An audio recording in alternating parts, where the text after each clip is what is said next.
आज हम जानेंगे अगर किसी पेशेंट को वाटरी डायरिया हो गया यानी कि पतले पतले दस्त पानी के जैसे हो रहे हैं तो इस कंडीशन में उसको कौन सी मेडिसिन दी जाती हैं, कौन से इंजेक्शन लगाए जाते हैं और कैसे ठीक करना चाहिए। ऐसे पेशेंट को क्या क्या सावधानियां रखनी चाहिए और क्या गलतियां नहीं करनी चाहिए, तो यही सब जानने वाले हैं।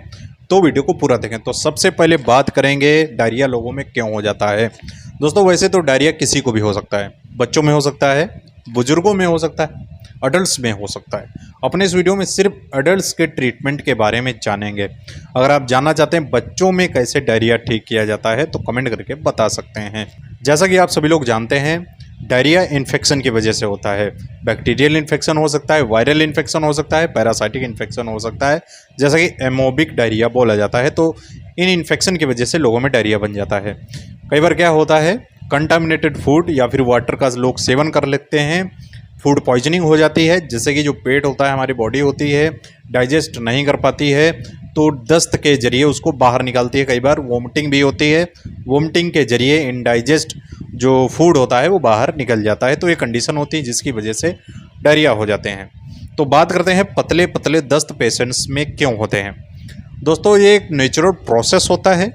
पानी के जरिए ही फीकल जो होता है, फूड मटेरियल होता है, अधपचा खाना होता है, वोमिटिंग के जरिए या फिर स्टूल के जरिए बाहर निकल जाता है। इसीलिए बॉडी में जितना भी फ्लूइड होता है वो इकट्ठा हो जाता है पेट में और फिर बार बार दस्त होते हैं पतले पतले पानी के जैसे।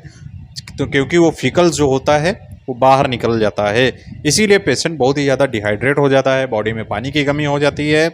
इसीलिए इन दस्त को रोकना ज़रूरी होता है। अगर नहीं रोकेंगे तो पेशेंट को काफ़ी प्रॉब्लम हो सकती है। बीपी अचानक से फॉल हो जाएगा, बीपी लो हो जाएगा, पेशेंट को शॉक लग सकता है, बेहोशी आ सकती है, चक्कर आ सकते हैं। तो ये सारी कंडीशन ज़रूर पेशेंट की देखनी चाहिए। इंटेस्टाइन्स की मोटिलिटी कम की जाती है, जिससे कि दस्त जो बार बार हो रहे हैं वो कम हो जाते हैं।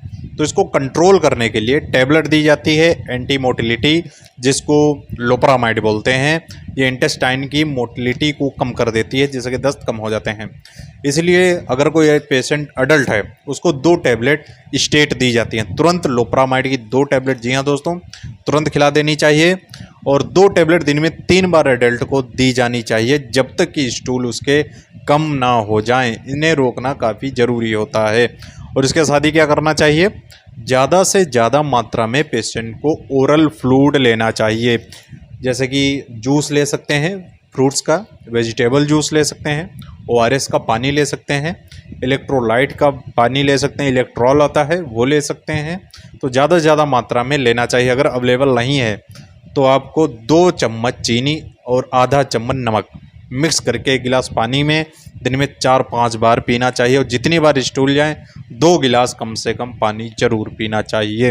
अगर पेशेंट पी नहीं पा रहा है, ओरल कुछ भी ले नहीं पा रहा है, उल्टी हो रही है या फिर पेट में दर्द होने लगता है या फिर जैसे कुछ खाते पीते हैं तुरंत लेटरिन के लिए जाना होता है, स्टूल पास आउट करने के लिए जाता है, तो इसलिए तो इस कंडीशन में IV फ्लूइड दिए जाते हैं, यानी कि नस के द्वारा पानी पेशेंट को दिया जाता है जिससे कि पेशेंट की जान बचाई जा सके।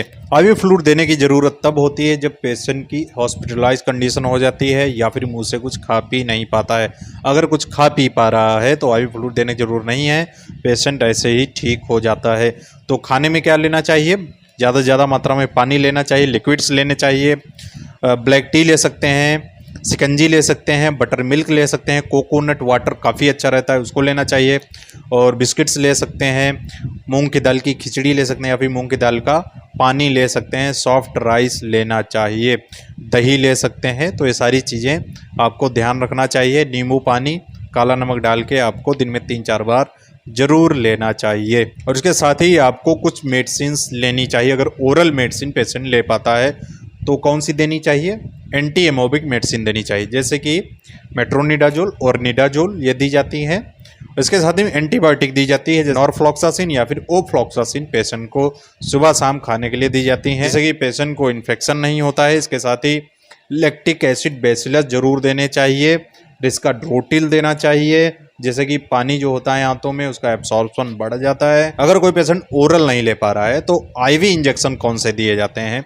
दोस्तों दस्त में कौन सी बोतल लगानी चाहिए, कौन से इंजेक्शन लगाने चाहिए, इस टॉपिक पे ऑलरेडी वीडियो बना रखा है, लिंक आपको डिस्क्रिप्शन में मिल जाएगा। तो दोस्तों जो वायरल डायरिया होता है उसमें एंटीबायोटिक देने की ज़रूरत नहीं होती है। धीरे धीरे पेशेंट ठीक हो जाता है। बस उसका बीपी मेंटेन रहना चाहिए और रिहाइड्रेट पेशेंट को करते रहना चाहिए, यानी कि पानी की कमी पेशेंट की पूरी करते रहेंगे। 2-3 दिन में पेशेंट ठीक हो जाता है। अगर फिर भी ठीक नहीं हो रहा है तो एंटीबायोटिक देने की ज़रूरत होती है। तो दोस्तों आज के लिए इतना ही, मिलता है नेक्स्ट वीडियो पे। आपको समझ में आया होगा पतले पतले दस्त होते हैं, पानी जैसे वाटरी डायरिया है, इसको कैसे ठीक कर सकते हैं, क्या क्या सावधानी रखनी चाहिए, क्या गलतियां नहीं रखनी चाहिए। अगर आप इससे रिलेटेड और भी ज़्यादा जानकारी चाहते हैं, किसी और बीमारी के बारे में जानना चाहते हैं, तो कमेंट करके बता सकते हैं। इंस्टाग्राम में जो फॉलो कर सकते हैं, मैसेज कर सकते हैं। आई होप दोस्तों आपको वीडियो पसंद आया हो तो इस वीडियो को लाइक करें, चैनल पर नए सब्सक्राइब जरूर कर लें और बेल आइकन को भी प्रेस कर लें, जिससे इन्फॉर्मेटिव वीडियोज़ आपको हमेशा मिलते रहेंगे।